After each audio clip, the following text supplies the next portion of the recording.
Hello guys, Abba here, and today we'll be playing a bit more of Popper. Today I have a sweet deck for you. This is Chonky Tron. I call it Chonk, I don't know why. So this is a deck that tries to assemble Tron by playing one of each one of the Ursa lands. So all three of them generate 7 mana in total. So we want to turbo out some big plays on the later turns, right? On turn 3, turn 4 to start playing are amazing payoffs for it. So for this we have access to really big creatures like Maelstrom Colossus, which is a 7/7 for 8, and it has Cascade, so we can try to cascade into one of our other big creatures. We have Ulam's Crusher, the biggest, baddest.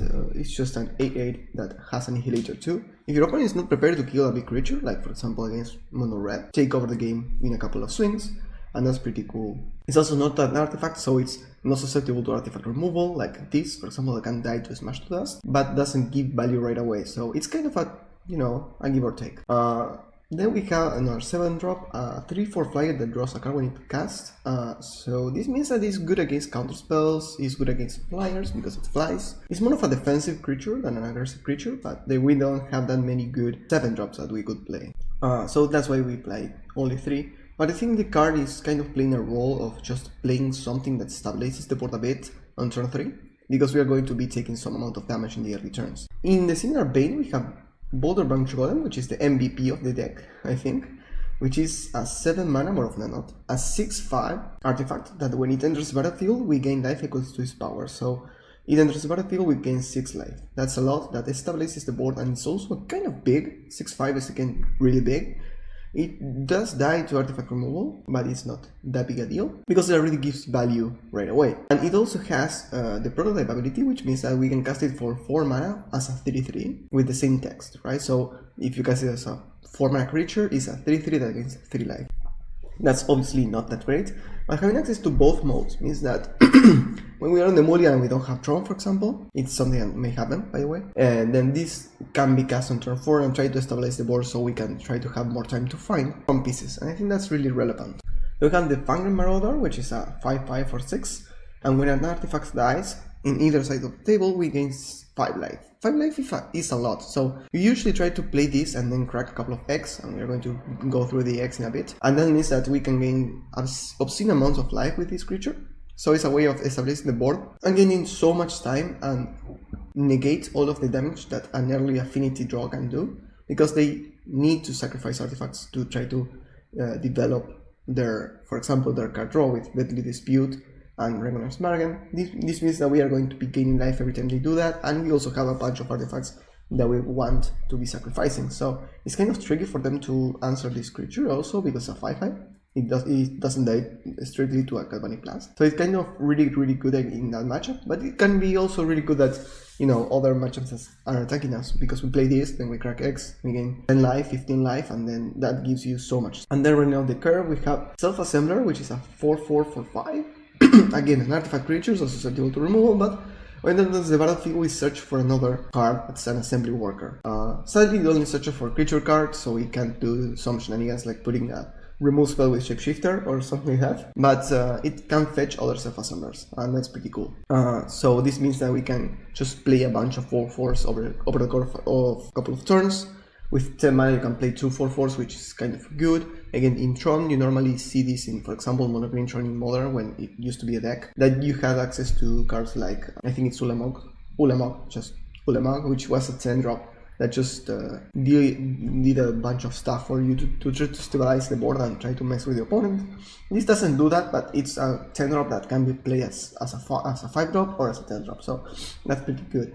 And again, we don't have that many good 10-drops that we can play that are good in other stages of the game. And then we have access to Ancient Stirrings, which is a card that just fetches in the top 5 for a colorless card. So this can fetch either your lands, because all lands are colorless, or your big creatures. So it's kind of really huge for this deck. This really important piece of the puzzle. It means that it's really difficult to miss, right, with this card. So top 5 means that it's really powerful. We can try to find like a Ulamog's Crusher, or the missing Tron piece, or just another land to continue making our land drops. Then we have X, we have Chromatic Sphere and Chromatic Star, which is a source of color mana, more often than not. And these, when they die, we draw a card. So we can try to use them in the early turns to do something with our mana, and try to cantrip a bit through our deck, and it can also be really useful with the Fangren Marauder, and also to filter mana for either our green spells, which there are many, or our sideboard cards, which we will be going through in a minute. We also have access to Expedition Map, which is unbanned, and it's a really good card. It makes us find any of our lands. Normally we're going to be finding our Tron land that's missing, but if we are really kind of flooding, in quotes, we can go fetch our Hunted Fengraf, which can return creatures at random from the graveyard to the hand, or a Crystal Grotto to just filter the mana and do a bit of scrub. We also have access to Jack-o'-lantern. This is kind of a nod to to familiars being a deck right now. I think a way to messing with graveyards is kind of useful. A way of this also can be just used as a filtering tool later in the game. You don't even need to have this in play. Being in your graveyards are really good enough. It kind of does both things. Like, it's similar to a Chromatic Sphere, but a bit less efficient in a way. And I think the added ability of exiling a card from a graveyard is really useful. It still draws a card, so it's really good for that. It sacrifices, which Relic of Progenitus doesn't do. If you read Relic of Progenitus, it exiles itself, so it doesn't trigger Fangren Marauder, and that's why I wanted to have a way of answering graveyards in the main deck that also draw cards and also use to filter mana and all that, so it kind of fills a lot of roles. And then we also have Lotus Petal, and you might be wondering, why the hell do you have Lotus Petal? What's going on? So the question, the thing that we are trying to do is to cast an 8-drop, right? And Tron generates 7 mana, so you see where I'm going with this, right? Try to use Lotus Petal as a way of casting our 8-drops 1 turn earlier, and that can be really huge. 1 turn early is really important. It's also just an artifact that sacrifices itself, as we said before, so it works with Fangren Marauder, and it's also a source of colored mana, which is really useful for our main and sideboard plans.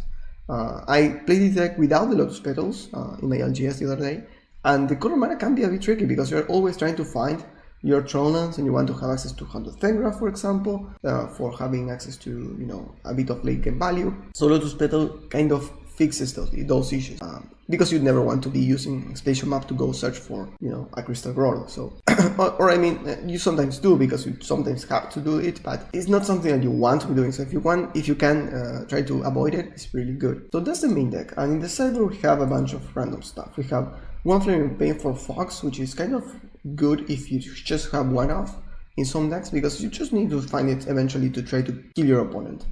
Not that it's needed because we also have a Ulamog Crusher, which is impervious to Fox, but if our opponent kills our Ulamog Crusher, we still have access to this as an additional out to Fox. We have Breath Weapon against mostly fairies, but it can also be useful against other creature decks, other tokens decks, maybe Colgate.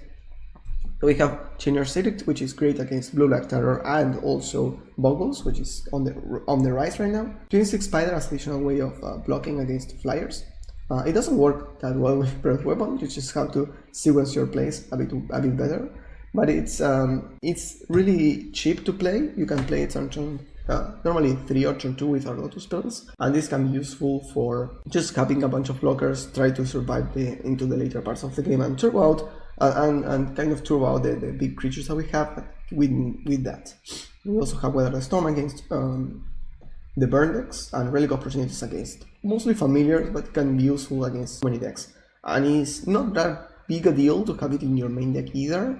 I just prefer to not have it in the main deck, at least as of now. If familiars and Blue-Black Terror tends to go on the uprise, I would see this in the main deck as a 4-off. We've seen that again in modern mono-green Tron decks in the past, so it's not that far-fetched. So a thing to consider. Let's go into some matches and see what we do. See you there. Alright, match number 1 against Fedemondo. This hand is really bad. We do have a map, but we don't have 2 Tron pieces, so this is a mulligan. We do have an Ancient Stirrings and a cantrip. This is a bit closer, but I think it's still a mulligan. We kind of don't do anything if we don't have Tron, really, so... yeah, mulligan. I think this will have to do. We'll keep it and send 2 cards on the bottom, probably the 2 petals. Petals are great, but if you're mulliganing, it's kind of Oh, that's a good draw. It's kind of really bad, so in this case it would have been better than the land, but I could not know that. So, ooh, Rhyme Tender. So this might be a bit of I really hope it's not a, what's it called, a Ponza deck. I hope it's just a ramp. I do love Rhyme Tender. I think it's underrated in a way. You know that Steel goes infinite with Hangar Scrounger? With 2 Rhyme Tenders, you can't with only one. Let's see what's the better ramp deck. Need to find a tower.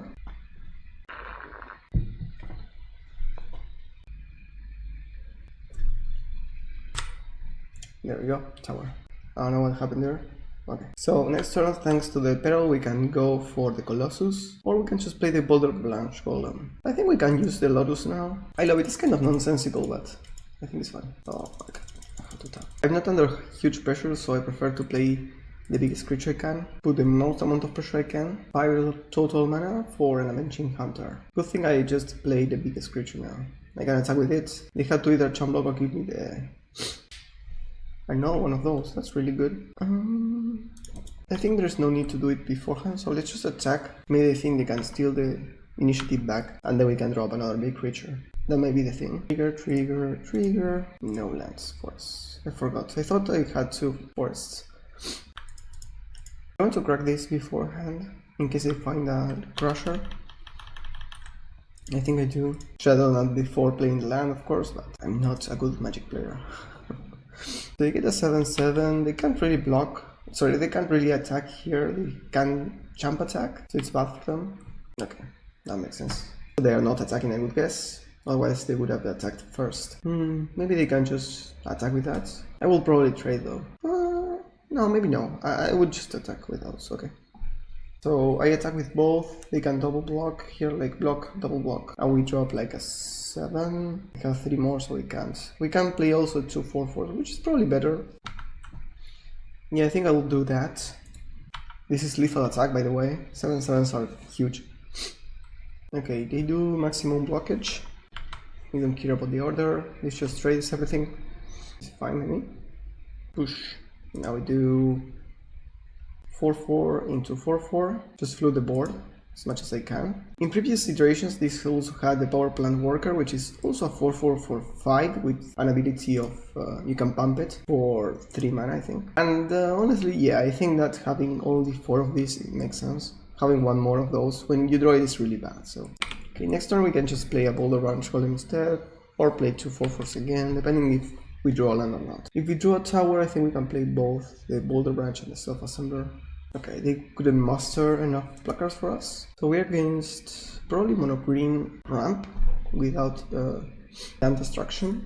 Breath Weapon seemed fine against their untappers, but I don't know actually what they are playing with. Probably Changer Select is good, but I don't know if I want to mess around with my deck too much. Like what am I good in, right? Cutting.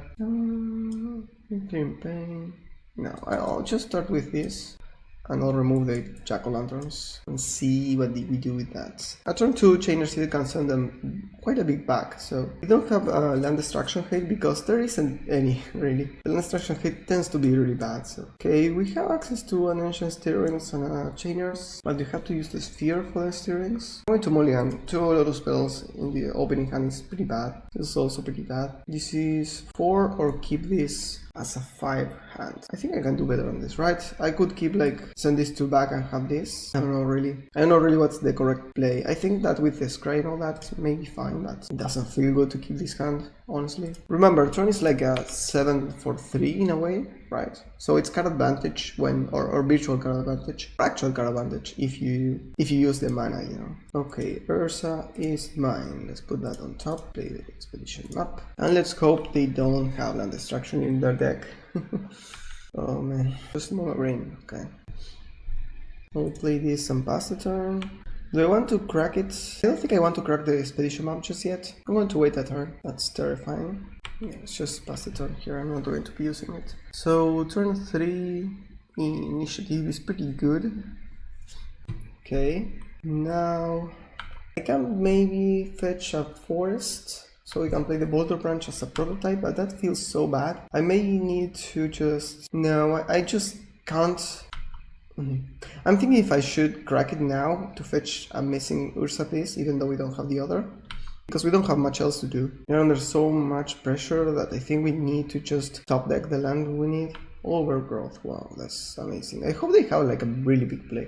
I'm going to wait one more turn. Yeah. Crack it for green.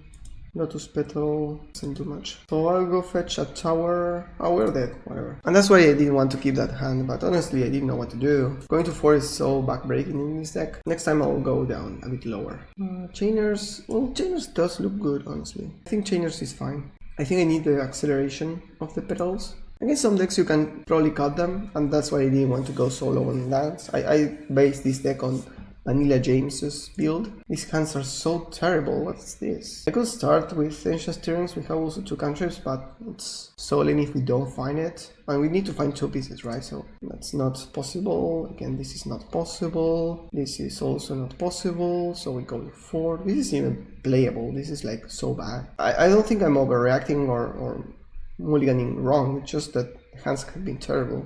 Remember that we have also, I count Ancient Stirrings as finding, in quotes, a missing piece, but if you can't cast it, then it's not good. So let's mulligan, and this is also not a keep, so I'm going to mulligan to 3. Okay, this hand is still bad, but whatever. We'll put 4 cards here, so basically just keep the lands. I think I'm going to send everything but yeah, something like this. We need to find a fat and what's that? A fat play and also a missing piece, but I couldn't go lower, so that's the problem with Tron. Sometimes you just get screwed, not much you can do. We probably scoop it up. I'm going to continue playing for a bit, but probably not. If our opponent has this in their deck, they probably need to mulligan into those. We really can't just beat that, so oh, I thought it was going to be another turbo card. Okay. They're still not doing nothing, but they're also not doing anything, so they have 1, 2, 3, 4, 5, 6 mana, so they're closing in into a dino. Well, Ancient Hunter is quite good too. I stand by my decision of keeping Lotus Petal instead of the redundant tower. Yeah, I'm going to use it. More than anything because of that. If we drew an Ancient Stirrings, we could play it, and it's really important to fix your draws, especially in the mulligan. On the mulligan, I mean. Okay, we have like 1 turn because of the initiative is so strong. If we find Tron, we can play Wretched Griff and try to assemble something from there. Oh, they are going on the really big plan, I love that. Yeah, and their Cascade isn't as bad because they have these, which are a bit better on their own as opposed to other untappers. Okay, that's good enough. That's lethal, so in so many ways. Let's go to the next one. Alright, match number 2 against Danny Ocean. This hand is also a mulligan, we don't have Tron, so I don't think you can keep 7 card hands without Tron. So this hand is really bad, so it's also mulligan. Okay, this is also mulligan. Okay, yeah, this has Tron, so we're going to keep it. We send 3 cards to the bottom, so this, and we keep one of the 8 drops, and this is just guessing. I'm going to give the Colossus, I think. Playing big ol' mulligan simulator here. Apparently we are on the mirror. Seems to be. Or rather, they are on control Tron, probably. So we can assemble Tron now. We need 1 more mana to play our 8 drops. Any land will do. I would prefer our Lotus Petal to try to just play 8 drop into 8 drop if we find a land.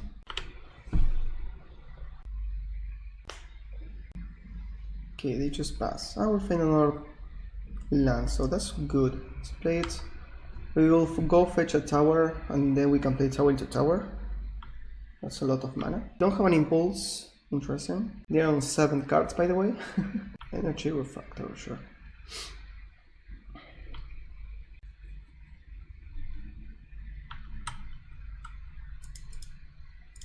I could also fetch the Kuroro, since we have the tower. Yeah, I think that makes sense, in case we find green spell. Nice play. Okay, next turn we can start playing 8 drops. I don't know exactly which one to play first, depending on if they have mana up or not. They might have a counter spell. I don't know exactly which one they could play, like Exclude, I would guess. I don't know if they play that. I think they ignore creatures and they play like Unwrite, so we'll see. Okay, so they They are holding mana. Pretty sure I just want to play my Colossus here. Try to get the value down. Still is a good draw to cascade into. I'm going to keep it on top. Oh, wait, cancel. The way you do it in Magic Online is to just tap for everything and then play the creature. It consumes all the mana and you don't have to tap it, so less clicks overall. So apparently they haven't the Unwind or the Negate or Prohibit. Well, that's not something I expected, so. They're probably fogging if they have Thornwood Falls, so Willam's Crusher can be really good here. That's an interesting way of tapping. Yeah, you probably want to tap the color mana since this is basically a colored mana plus a colorless because of Energy Refractor. Okay, the Fengraph is not bad. I'm going to attack first for 7. See if they want to fork here. 7 is a third of their life total, which is a lot. They could also have Condescend, right? They sometimes play Condescend. Nothing I can do about that. I don't think I want to don't play my creature. I think I'll just hardcast the Crusher and be fine with it. If they just have Fox, then this is really good. They didn't have the counter, which is good too. Now let's see what they do here. Okay, of Temptation is a good one. I prefer the Crystal Grotto. The Scribe one is so nice. Almost every time. Oh, they have a Stonehorn too. I hope they don't Stonehorn me to death. I don't have much answers to that, and not that we can do much about it. We have Chainers in the Cyber, I guess we can go for that. Okay. I'm gonna start playing Chungus, and if they don't have a Flicker, they just die, and that's it for them. That's their story. I think I prefer to play the Wretched Grief. Steerings is good. You could find a Tower or a Colossus. I think I'll play the Colossus. I don't need more mana right now. I prefer the payoff. I hope they were on the build that has more like pulse. No, what's it called? Moment Space.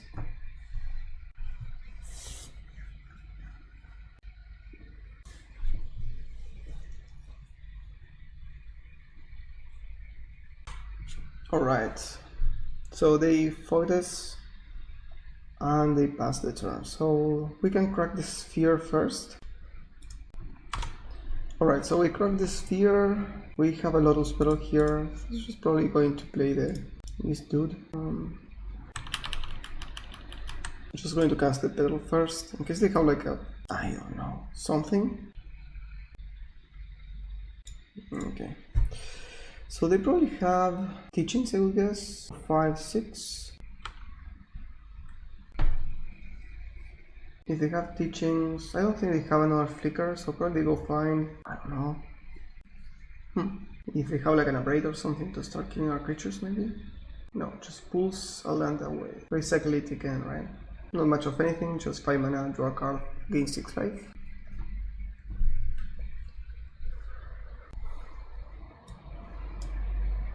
You play a Mine. Demonic Gold, that's probably the game, right? Do we have a way of breaking the loop? Oh yes, we have the Jack-o'-lantern, so we can continue playing, but it's not looking good for us. You can also stack the Dignitary triggers, so they just are intelligent and just flicker it a bunch and pass the turn, basically. They gain so much time. We have an out, so we are not just timing them out. I wouldn't time them out, it's just that I have the way of breaking the loop someplace in my... Star is good. Star. I don't care about gaining 5 more life, I think. I just prefer to crack here. Okay, let's go for that.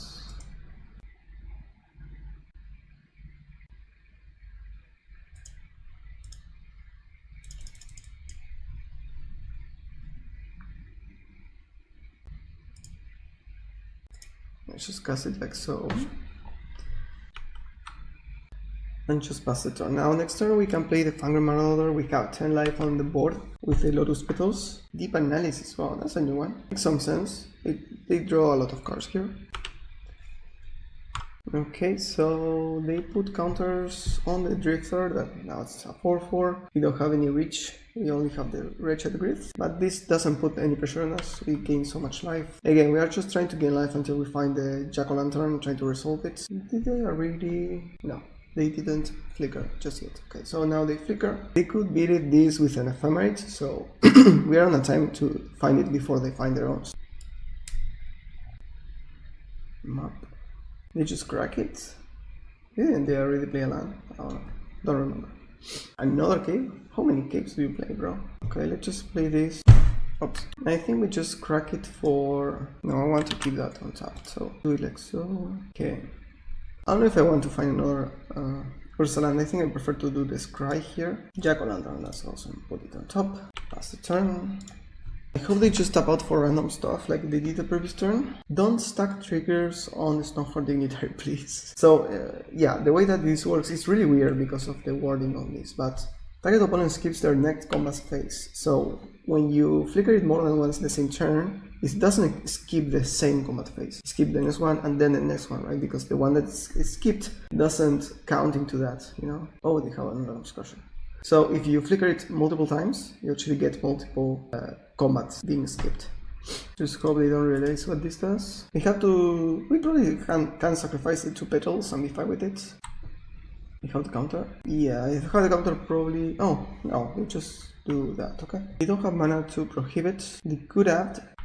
And they flickered the Refractor because they wanted the counters on the Mulldrifter. I don't think that's correct. We have so many life on the battlefield. So now we just try to hope they don't find an Ephemerate. Mortuary Mire, okay. We have a kind of a random lands here. 2 remote isles, Mortuary Mire, like 3 Caves of Temptation, I think. It's kind of weird. Do they have the... yeah, they do. Oh man, yeah. The bounce, the Jack-o'-lantern, I don't think I have an out. No, I don't think I have, right? Okay. I still want to keep these petals so we can sacrifice them to the Crusher. We can regrow this with the Count of Pencroft. Now we go for the Exile. We have another flicker, we are done, so if they have it, we'll do the next one. We kind of mulligan low, right? I don't remember, honestly. Okay, so against them, Relic of Opportunity to Spin. Feeling Pain looks awful, Chinner Stake looks okay. I think it's unnecessary evil. We probably got the Lotus Petals and some of our life in, I guess, like a couple of Anger. On its own is fine, it just gains life. Yeah, I think that's fine. The Lotus Petals are good for acceleration, but I think in this matchup we're going to be a bit more... they're going to be a bit more interactive. So acceleration can be a bit of a double-edged sword. When you draw it, it doesn't do anything else except accelerate. So I prefer to have access to like our own forms of interaction. We do have a couple of cantrips and ancient stirrings. This is kind of a bad hand to keep. I'm so sick of mulliganing, bro. I'm going to keep it. I don't think it's a good keep. I think it's a mulligan, but I'm not sure. We do have a lot of cantripping, so play this. Turn we crack this for green, play the stirrings, try to find our missing trump pieces or maps. Okay, Relic is not bad. Okay, Self-Assembler is good if we don't find our trump pieces and we just find lands. Here I think I just play the Relic or that expedition map. Yeah, probably the expedition map. Play another tower. Next turn we can play and crack the expedition map if we find a missing trump piece. Okay.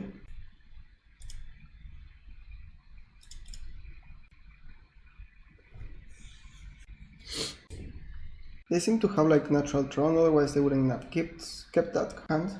I would guess, at least. If they don't have any free refractor or anything. We want to play out our things or hold the expedition map. Yeah, I should hold the expedition map.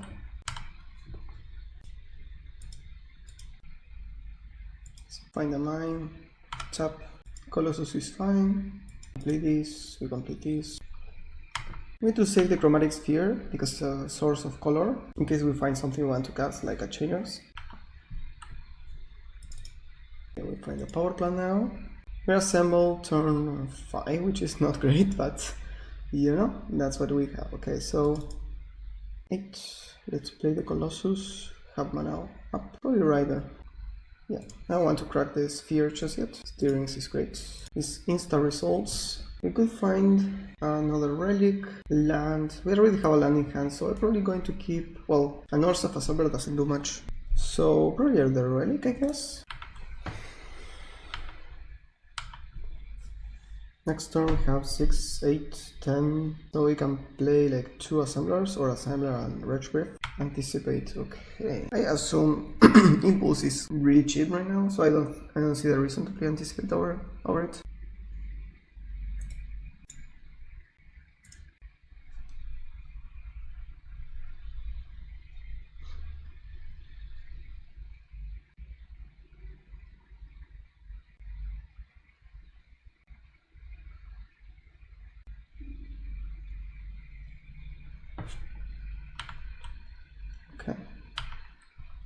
Ooh, we can play another one of those. Sounds great. Let's play another chunk. It's fine, I guess. Just a 4/4, whatever.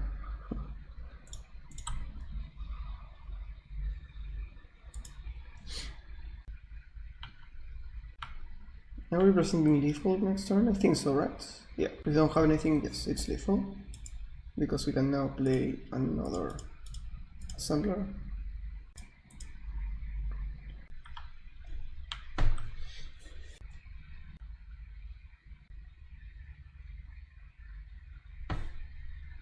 Okay, Stonehorn. That's good, but they can't really recur it, then just exile their flickers, so it just gains a turn.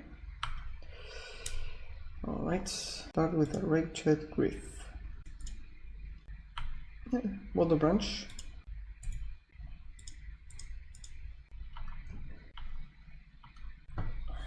Every turn that passes we put like 8 or 9 damage on the board, so it's really tricky for them.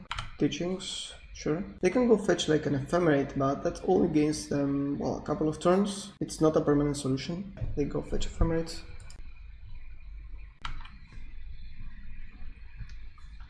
They want to crack something. I don't want to crack the skill because the only way, source of, what's it called, of color, so I'm probably going to crack the one relic.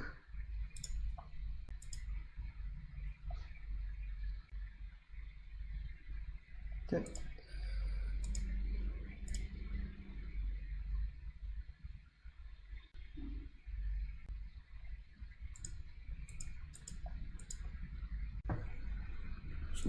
Okay, your go.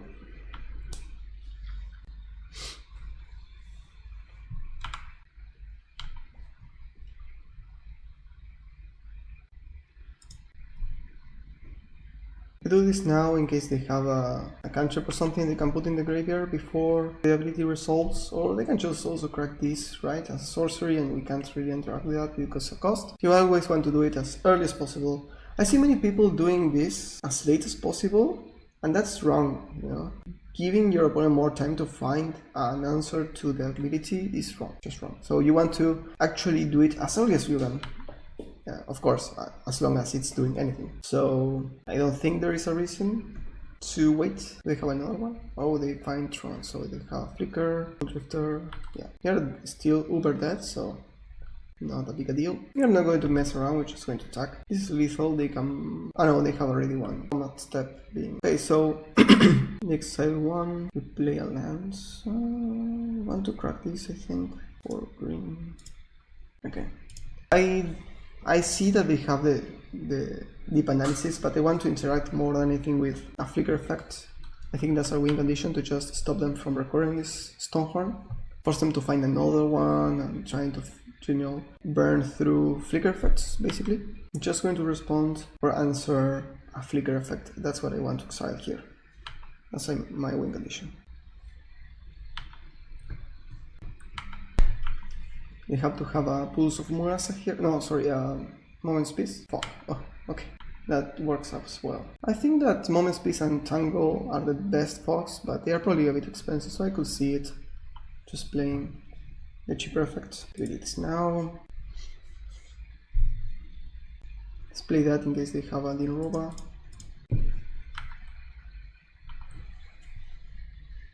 At this point, I don't think we need Tron because we have so much, so many lands. It's kind of crazy. Oof, a Refractor can be tricky. Let's see what they can do with it.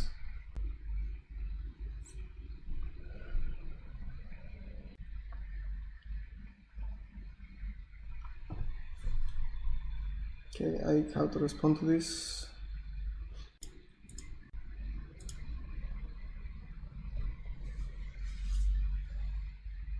Okay, that's resolves, that's great. Oh, we do another one, that's great. We get another turn here. We'll exile a couple of good things. They could have forced us to discard the relic or to activate it early to resolve our flicker. So that's kind of weird with the timing. Okay. And now we play... sorry.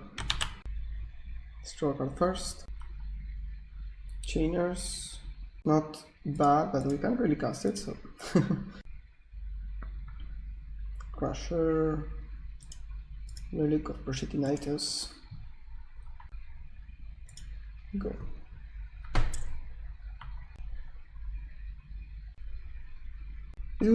It's weird how the second energy refractor just does literally nothing. That didn't happen with Prophetic Prism, it was the other way around. The more you have it, the better it was.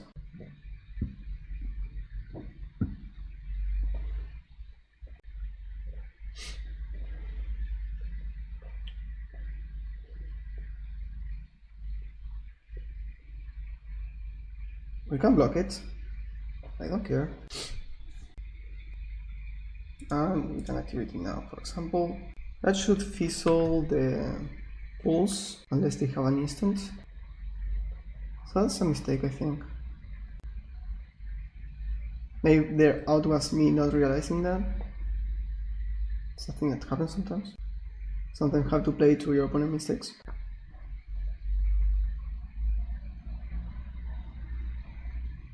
Ooh, they have a response. Interesting.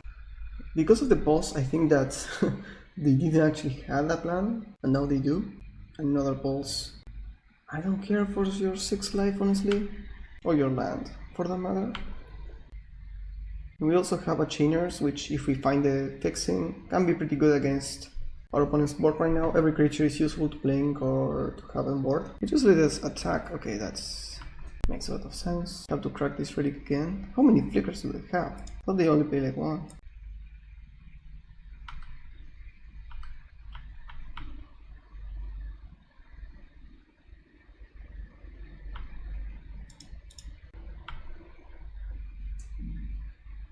Wow, that's a weird attack. Yeah, don't do it. No, come on, bro. Oh. Well, they have a pulse, so it makes some sense. Yeah, I don't want to enable that. Just take 4, I don't care. I was thinking of blocking and then returning my creature with this, but I think they get more value from their Multi-Drifter in the graveyard, so no reason to give them that. Steerings. Not having color here is kind of hurting.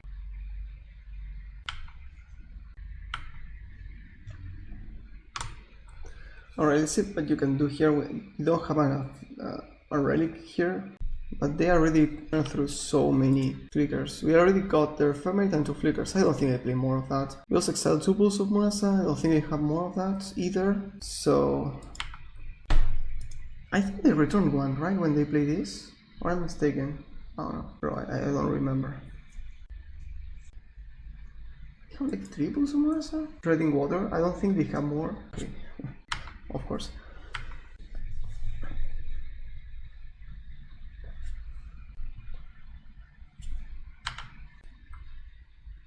I think they have a Pulse of Murasa in their hand. I might be mistaken though. I might be taking many damages for no reason. They have like 4 caves? What's this? Oh no, of course they bought it back, so. I feel they want the Multi-Drifter to die. The problem with this is now I attack with all. You have to have a fog. Are we dead on the crackback here? That's 4, 8, 12, 13, 14. I have another one of those, it's lethal, so I'm going to keep one Wretched Griffon back. What do they sack? Like a Stonehorn and a Refractor? Ah, Mursa's mine, okay. At that point you're probably better off sacrificing one of the lands. One of the islands, for example. We're flooding, but colorless flooding, which is kind of funny. A map, a star, anything of that nature could help us cast our Stirrings and then try to find a land that generates mana of any color. Okay, at this point I'm going to chump block and get it back, I think. I don't want to die to a random burn spell.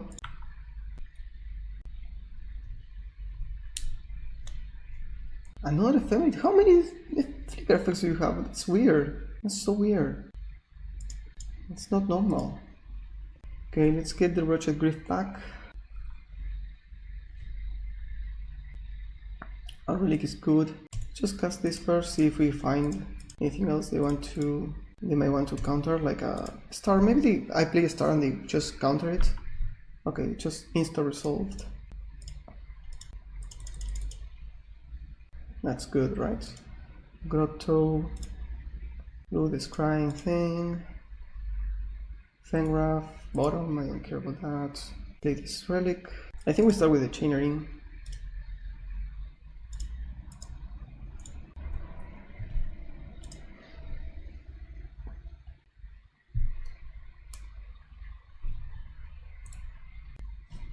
I think that it could be like a diabolic edict instead, now that I think of it. I see they have to target the demonic wall, I would guess. But if they do that, we just exile it, no value get. So maybe they just blink the Stonehorn instead, get one more turn. Sadly they are drawing out of time. I didn't want to win on time, but nothing I can do about it. They played really slow. They played to the routes though, but if you're playing to your routes on a Tron deck, you need to play faster. Okay, that makes sense. I'm only going to exile everything if they try to target something now, otherwise they just keep it open. Okay, well, I mean, nothing I can do. Okay. Just jump block here. We still lose a combat phase, right? Okay, Fangren is not bad. We need the fixing, I think, so I think it's a nice find. We play it. I crack for green, I think. Okay. I don't mind the crusher. Yeah, the Sacolander I think is important here.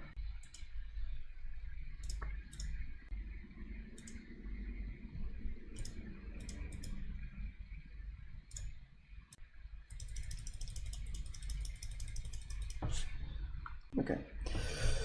And now we hold the Jack-o'-lantern in case they have another flicker effect. Otherwise we have a champ blocker for the Mulldrifter, we have lethal so many ways. That's their last hand, so they need to, their last card, so they need to find probably, I would guess, a Forbidden Isle? Forgotten Isle? I don't know what's the name is. Remote Isle, that. Uncycle it, yeah. I don't know if they have outs, right? Yeah. Now the problem is they don't have time, so this probably will end up. Now seeing the fox, I'm going to bring that in, got the chainers. Okay, this hand is so bad. What's going on with my hands? No, this is awful. This is not working, no, it doesn't work. Okay, I'm going to keep it. We send 3 cards, so one, what do we keep? Like 4, we keep 4, right? So we keep land, map, or we just hope to spike a land base. And a chromatic star, I would guess. Yeah, I think so. Oof, I don't know if I should play the star or the map. I think I'll play the star, just cantrip and try to find my lands. If I play the expedition map and don't draw a land, it doesn't do anything. It's great if we find the Tron land immediately. Well, of course that happens. Scrap for green.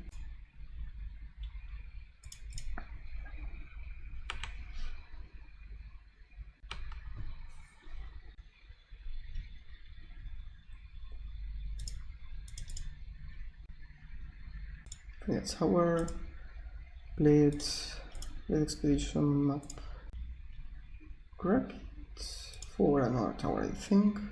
Go. I mean, they can anticipate. Sorry, my face anticipate.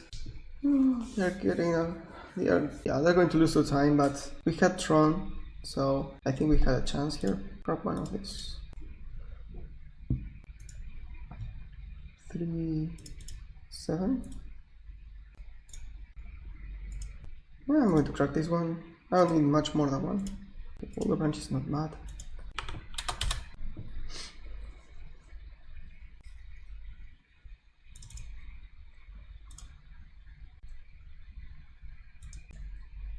Okay, so here I play the Assembler.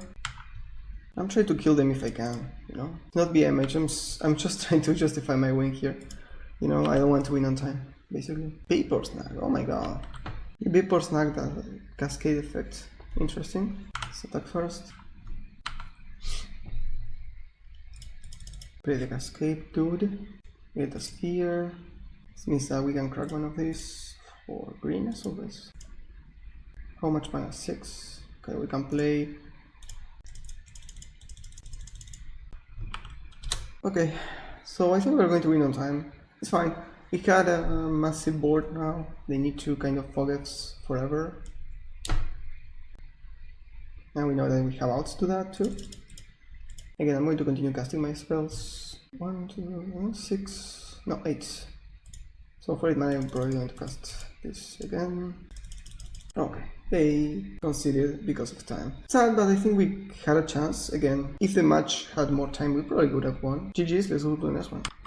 Alright, match number 3 against Magic Carol. I don't know what that means. I'm going to be on the play. And this is the mulligan simulator I wanted. Oh yes, yes, give it to me. Okay, I'm going to probably keep this. I have 2 cantrips. It's not good, but it's not bad. So I'm going to keep it and send one of the fat ones to the bottom. Probably the Crusher. Worst comes to worst, I can try to play this Boulder Branch. Now the question is, what do I play first? The Chromatic Sphere or the Jack-o'-lantern?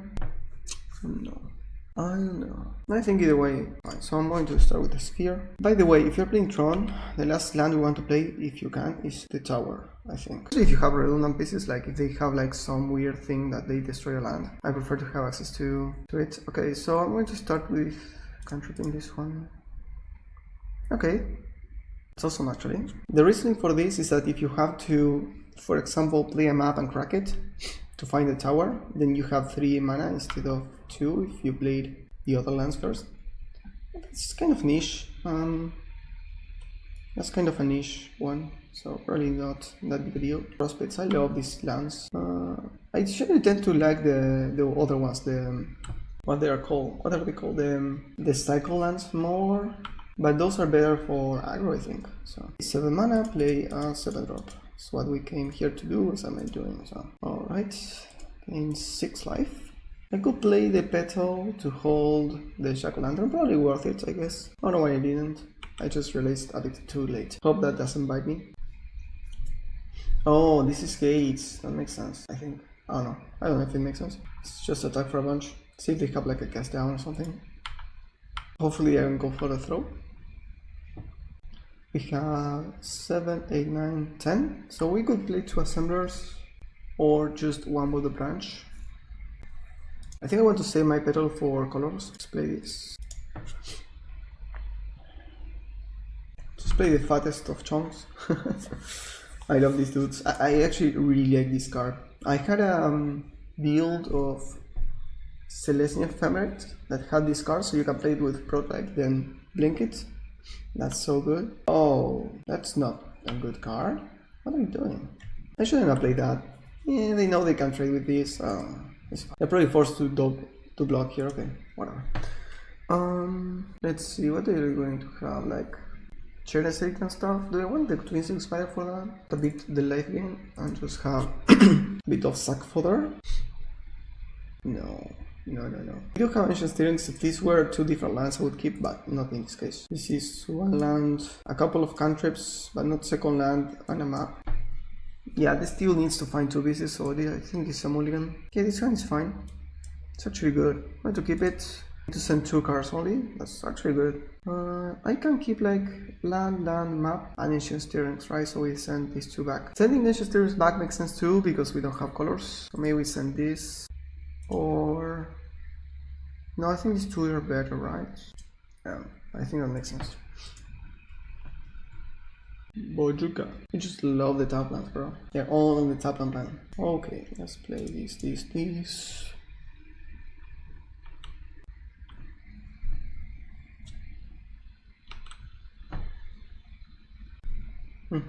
Play a land, we pass. Should probably crack it, right? In case they have like a crack that can counter activity abilities. I'm going to play around everything in this point. I'm going to do it either way, no reason to conceal that information. I think I had a crab. I prefer them countering my creature instead of my mana, so I don't know. A quirk, I think. I may have a counter here. I still want to play the biggest creature I can. Ooh, Soul Manipulation, I love that card. Actually, when I started playing Pauper, way back when, I had a really cool Dimir Alchemy deck, and that deck was so cool, so slow. It was the hardcast Mulldrifter, kind of slow, you know, slow to see it. The Mulldrifter and Gurmagangler are swing conditions. Oh man, the memories. Okay, let's play Array. I want to build a control deck again. The problem is, I think control decks are kind of not good right now. Do I want to do this? No, right? No reason to do it now. I can do it next turn too, which is the same thing. So control decks right now are just affinity. I think it's a control deck. At least I consider it a control deck. It just draws cards, answers stuff from the opponent, and eventually wins with inevitability from recurring creatures. So it does feel like a control deck to me. Mind Rod, oh my god, that's so cool. Okay, so let's discard this pedal for sure. And probably these steerings and keep the star. Or the other way around, what do we feel? Mind Rod. You know that there are better cards than Mind Rod right now, like strictly better Mind Rods. I will not judge though.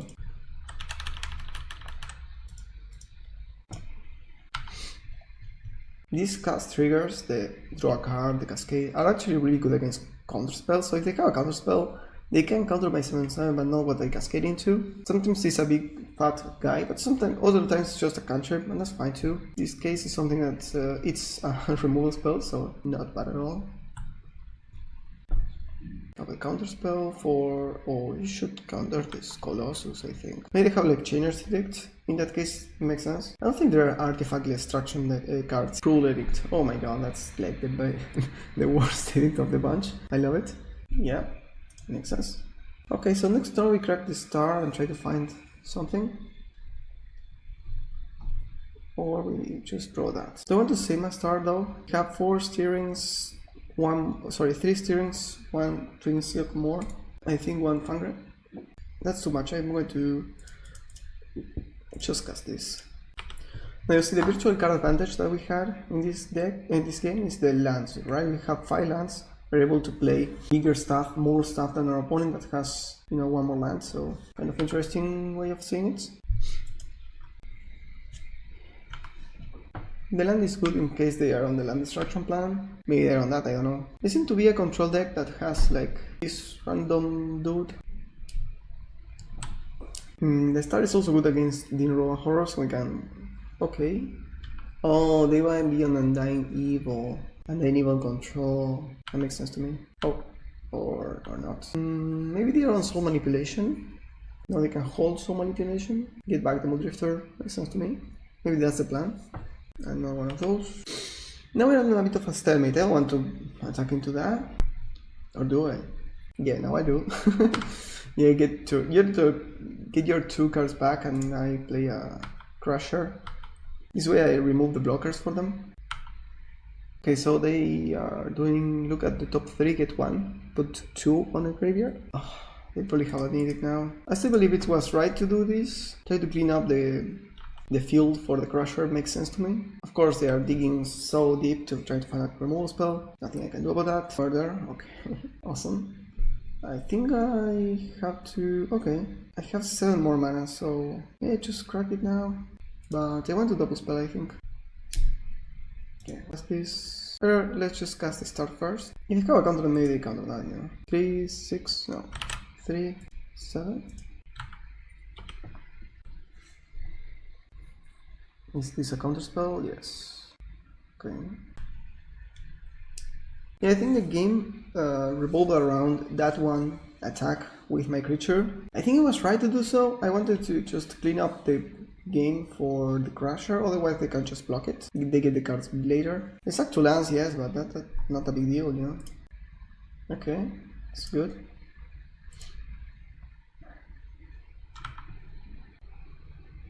Now another counterspell. Oh man. At least now we have an access to color mana that I'm not going to be tempted to crack. Another Drifter. Oh bro, this dude is playing the life. I'm so jealous right now.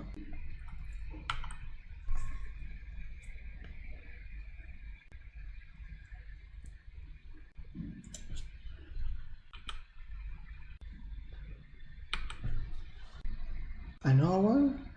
Oh my god. It's too much. Too much card advantage. Too much value. They could still win though. Like if they just don't have any more move spells or something. Okay, they crack a draw spades. They probably found eventually a counter spell again.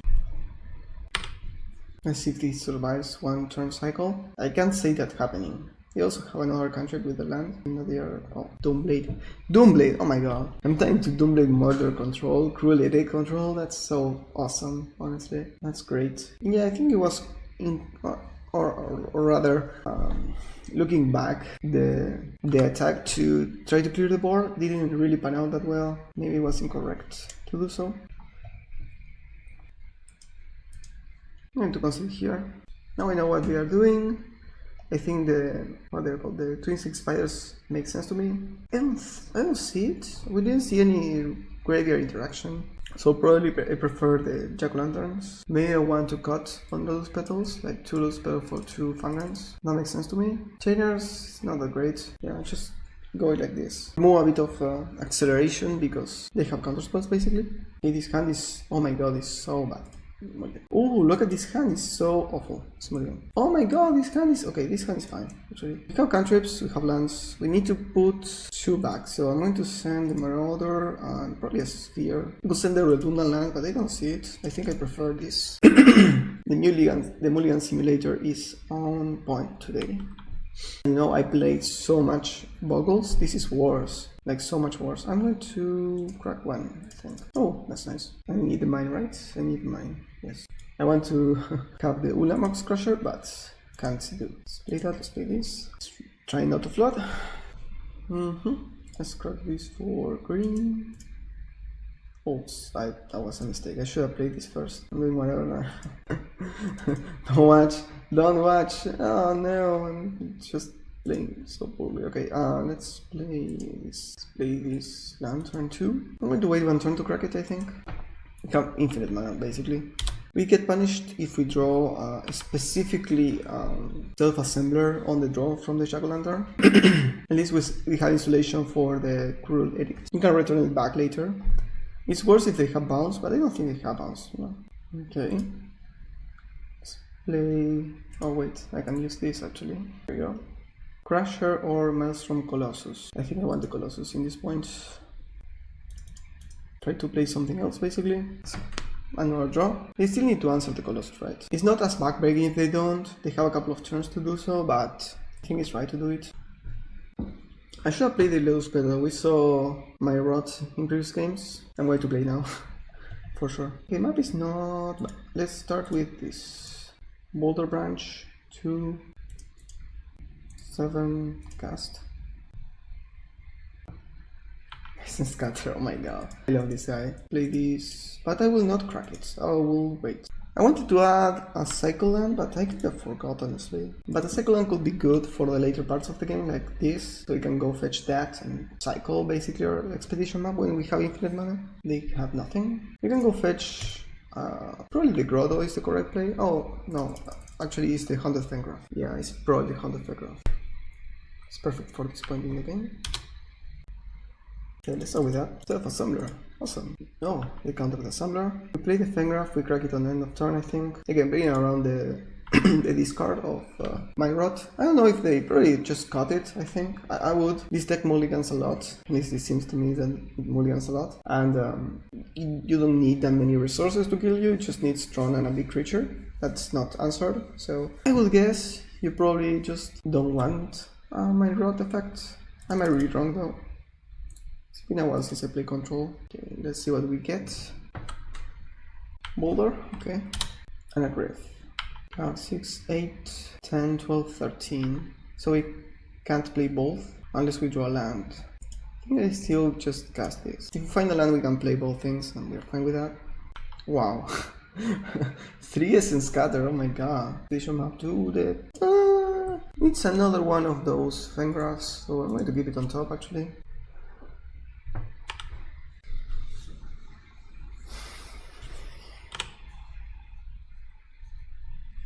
They murder my 7/7. Okay. We go out for 7 now. Map. We crack it, we find a Fengraf. That's why I love the Fengraf. So good in these situations. 1, 2, 3, 4, 5, 6, 7. Now that I think of it, a consideration of keeping the non-token spider is for emerge. Okay, GG. I never thought of that. I thought of bringing it back with Fengraf when we didn't have any other creatures, but... Okay, so what do we think about the deck? It mulligans a lot, right? I think another consideration I had instead of Lotus Petal is crop rotation. The problem with crop rotation is that it doesn't work to cast 8 drops. If you have Tron and fixing, like for example if you have a star in play, you can actually use crop rotation to get 8 mana, right? You just have Tron and you tap one of your plants for mana, then you sack it, or your towers for mana, you sack it, you get another tower, you tap it again for mana, so that's kind of a ritual in a way, and that's the same way as a petal. The problem with that is that it requires green mana. Green mana is kind of hard to get, as you saw in those games. We do have so many spheres to kind of filter through mana and a couple of lands. So maybe that's the consideration, right? Instead of Lotus Petal, we can play Crop Rotation. The problem with Crop Rotation is that you don't have that easy to cast an E-drop with Crop Rotation if you were on a map draw, right? If you are on Tron with map, right? If you have Urza's Mine, Urza's Power Plant and a map, for example, you drag your map on 2, you assemble on 3, and you get Tron, but you don't have any mana, so you need to play a star, you need to sack it for green, then you have to Crop Rotation your tower, you get another tower, you play it, that's 8 mana. So maybe it's right? Maybe it's correct. Yeah, I think I'll probably cut these petals for Crop Rotation, so you have more access to Tron, more draws that just fix Tron, and probably you also need a couple of forests more. Okay, I'm going to build that real quick and show you my ideas for this. Okay, so I come up with this, right? So you add Crop Rotation, you cut this the Lotus Petals. I cut also the the Jack-o'-lanterns for one Bojuka Bog in the main, basically, and I cut one Grotto for another forest, and I also added Slippery Karst, which is the land I didn't remember the name, which is tapped forest that you can cycle, so you can actually use your expedition maps to try to find cantrip, which is a lot of mana, right? It's 5 mana for a draw spell, but you know that it's necessary. In order to make room for this, I also cut one more Fangren Marauder. Again, without Lotus Petals, the Fangren Marauder lose a bit of value, and that's the reasoning in there. This is more or less what I think, right? So you have Crop Rotation that also can find your Grottos, for example, to fix your mana if you need it for your sideboard cards. Or you can go fetch the Bojuka Bog as a way of cleaning up the graveyard of our opponent if we need it. As we saw before, the Jack-o'-lanterns were important there to try to have an out against graveyard decks, and in this case we also have more outs because we have 5 in total. Then, as I mentioned, you can actually get to 8 mana with Crop Rotation, and that's really important. You just assemble Tron the Crop Rotation to use as a what's it called? As a ramp spell, right? As a ritual, and you get to 8 mana. Now, what's the problem with that? The problem with that is that it's, you know, they can't counter. They can counter the Crop Rotation, that's bad. But, you know, letting you on tap, you can do all sorts of fun stuff. So with Crop Rotation, you'll usually want to play a bit more of lands, because you can keep lands hands with like 2 Tron pieces, an extra land, and Crop Rotation as a way of you sack the extra land for Tron. So I wanted to add a couple of more lands. You know, the build from Manila James had like I think like 17 lands instead of 19. So I had to add a couple more. I already added one more than before, and you saw how many times we mulligan, so I think it's important to have many lands here. I also want to add another land, probably like a Gruul land, to have access to Breath Weapon in the sideboard, but it might just be like another Grotto or something like that. You know. Bojuka Bog also fixes for Chainer Seed, which is a nice interaction, I didn't think. So that's cool. Yeah, so I think this is a bit more interesting way of building the deck, so I just getting you that knowledge if you want. Now, Ulamog's Crusher was good in some matchups, not great in some matchups. I didn't really face any meta decks, but I think that against, for example, Mono Red, this is just a win condition. You just play this, they don't have any way of answering it, you are going to kill off their lands, you are going to, you know, be in a world of pain, basically.